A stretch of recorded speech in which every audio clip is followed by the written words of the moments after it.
Assalamualaikum warahmatullahi wabarakatuh. Alhamdulillah rabbil alamin wa bihi nasta'in wa ala umuri dunya waddin. Salatu wassalamu ala asyrafil anbiya'i wal mursalin sayyidina Muhammadin wa ala alihi wa sahbihi ajma'in. Allahumma shalli ala sayyidina Muhammad wa ala ali sayyidina Muhammad kama shallaita ala sayyidina Ibrahim wa ala ali sayyidina Ibrahim fil alamin innaka Hamidum Majid. Dan aku insyaallah dirahmati oleh Allah Subhanahu wa taala. Pada minggu sebelumnya kita sudah belajar tentang persamaan lingkaran. Ya. Baik itu ini pusat A, 0,0 maupun ini pusat A, B. Nah, hari ini kita akan belajar tentang kedudukan titik, garis, dan lingkaran terhadap lingkaran. Kita akan di satu saja mungkin dulu ya, kedudukan titik terhadap lingkaran. Jadi kedudukan titik terhadap lingkaran itu ada 3 kemungkinan.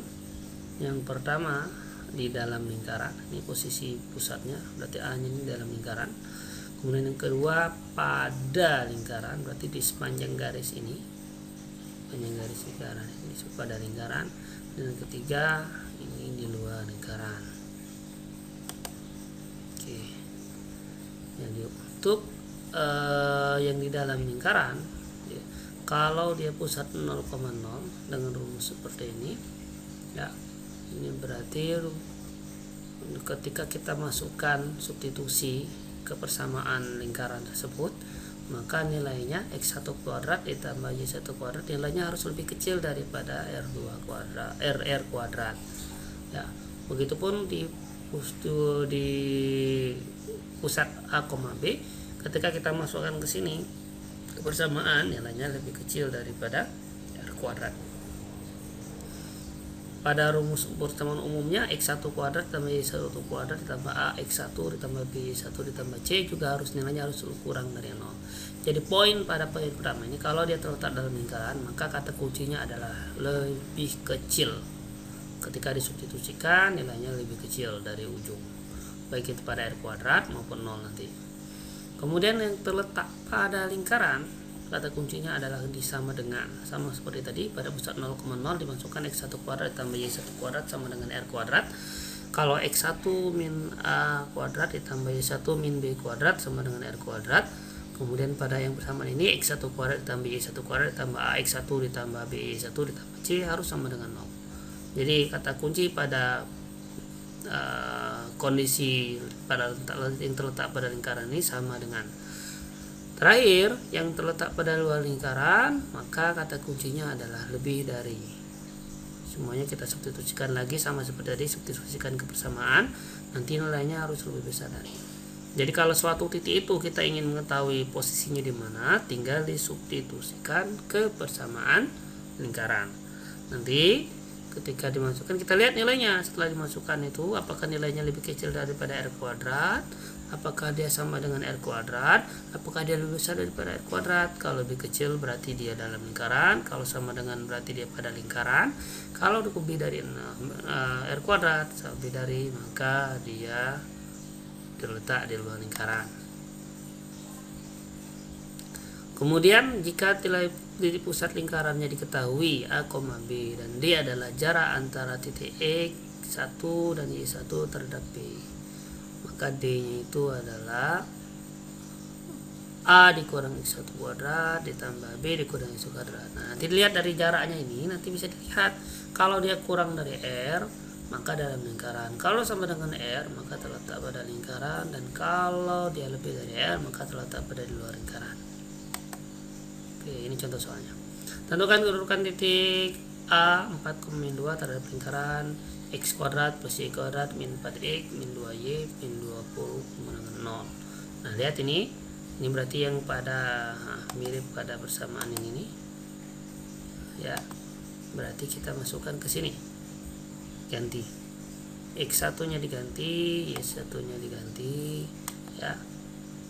Ini ada 2 cara nih. Cara pertama kita substitusi ya, cara pertama kita substitusikan X nya 4 Y nya 2, substitusi ke sini tadi ya, berarti 4 kuadrat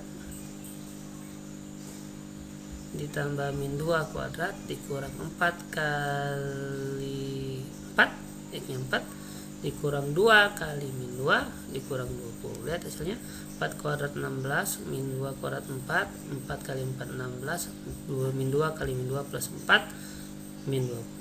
16 kurang 15 habis, 4 tambah 4 8, 8 kurang 20 min 12. Karena posisinya min dan dia lebih kecil dari 0, maka titik A ini berada di dalam lingkaran. Oke, saya ulangi lagi. Karena ketika hasil substitusinya itu min, berarti dia kurang dari 0, maka dia berada di dalam lingkaran. Oke, cara kedua berarti kita cari dulu pusatnya dulu. Jadi kita cari pusatnya dulu, ya. Sebenarnya cari pusat mudah, tinggal dibagikan saja yang seperti kita mengatakan kemarin. Ini A kecilnya itu min A besar dibagi 2, berarti min dari min 4 dibagi 2 jadi 2. Pusat yang ini min dari min 2 bagi 2 1. Tinggal masuk R nya lagi. Bisa menggunakan cara ini atau menggunakan cara ini kuadrat, 2 kuadrat ditambah 1 kuadrat seperti yang saya jelaskan kemarinnya. 4 tambah 1 5 dikurang min 20, jadi akar 25. Akar 25 berarti 5. Nah, kita lihat nih. Jaraknya tadi. Ini X1, ini A, ini X1, ini A, berarti dikurangkan. Ya, boleh 2 dikurang 4 boleh, 4 kurang 2 juga boleh, sama saja. Berarti ini 2 dikurang 4, kita ambil sini 2 dikurang 4 dikuadratkan, kemudian 1 dikurang min 2 dikuadratkan. 2 dikurang 4 2, min 2 dikuadratkan 4, 1 dikurang min 2 3, 3 dikuadratkan 9, 9 tambah 4 akar 13. Karena akar 13 ini kalau dibulatkan berarti sekitar 3 koma ya, 3 koma sekian, sedangkan R nya adalah 5, maka lebih kecil daripada R. Maka kalau lebih kecil daripada R, maka dia berada di dalam lingkaran. Oke, itu contohnya. Oke, saya kira itu nanti untuk memperkaya pemahaman kalian, boleh kalian coba soal-soal, boleh cari di internet. Ini variasi yang persamaan umum. Sedangkan untuk variasi x kuadrat yang pusat 0,0, kemudian x min a kuadrat, x min b kuadrat sama dengan r kuadrat, itu bisa nanti dicoba kalian. Ada dua kemungkinan, dua cara. Bisa menggunakan substitusi langsung, bisa menggunakan jarak antara titik tersebut dengan pusat lingkaran. Oke, itu saja anak-anak. Selamat belajar. Sekali lagi mari kita doakan semoga ini tetap cepat selesai,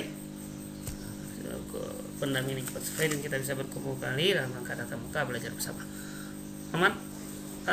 Semangat belajarnya, jangan lupa ditonton sampai habis. Diulang-ulang kalau kurang ngerti, kalau ada yang kurang ngerti silakan ditanya ke Bapak. Assalamualaikum warahmatullahi wabarakatuh.